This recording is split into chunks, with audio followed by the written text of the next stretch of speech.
Maybe the question we could ask ourselves is, who do you live for? Guys, it is no secret that we live in a world of selfish ambition. That's what this culture says. Big companies have developed their brand around that idea. Have it your way. However you want it. You be you. You love who you want to love. You decide who you are. You do what makes you happy. Guys, those aren't biblical concepts. The biblical concept is do what makes others happy. Do what makes God happy. Deny yourself. It's not about me. You want to have a successful marriage? Put him or her first. You want to be a successful father? Put them first. You want to have relationships in your life that are valuable? Put them first. But that's not the culture we live in. The culture we live in says, I'm number one. You want to come on? Keep up. Because I'm most important. And unfortunately, oftentimes that's who we are. But Christ says, no. You need to deny personal control of your life and allow him to have control over your life. That's what kingship is. That's what servitude is. Then he says, not only deny yourself, but then he says, take up your cross. Take up your cross. Bear the burden. Allow yourself to be persecuted and to go through the persecution. Die to yourself.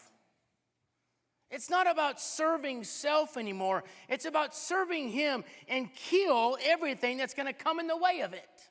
Put it to death. And I don't know what that is for you. But I guarantee each of us in this room this morning have something we have to die to. We have to die to those sins in our lives. And I don't know what those are, but are you taking the radical measures that it takes to die to those things? You want to talk about radical? Christ hung on a cross. That's pretty radical. He bled from almost every orifice of his body. That's pretty radical. Are we willing to make the sacrifices in our life that we need to make? That may mean I can't be with those people anymore. I cannot affiliate myself with them. I have to get off social media. I got to get off of Facebook. I got to get off of Snapchat. I got to get off of Twitter. I got to get off of whatever the temptation is in your life that's causing you to go away. I got to take up my cross. I got to die to those things. Is it who you are? And I know those sacrifices are hard because habits are hard to break. But is it who you are? I can't work in this place anymore. I know I need the money, but this place is taking me away from God. The people I work with are toxic.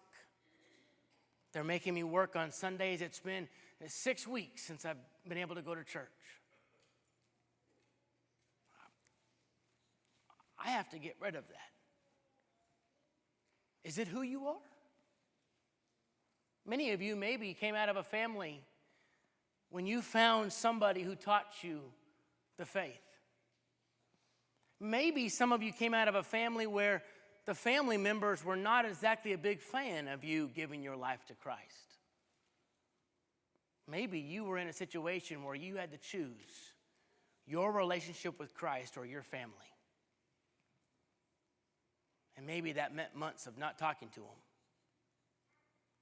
Maybe that meant tension at the holidays and birthday parties.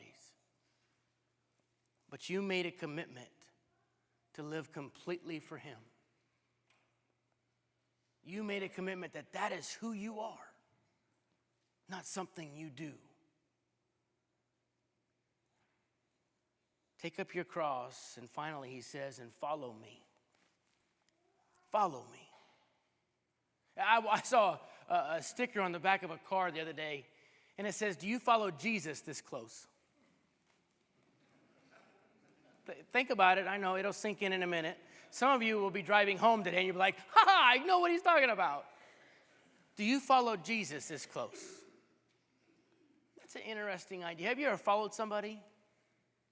I was following my brother-in-law last time we went up to for Thanksgiving through Minneapolis. And it's been a long time since I've driven through a big city.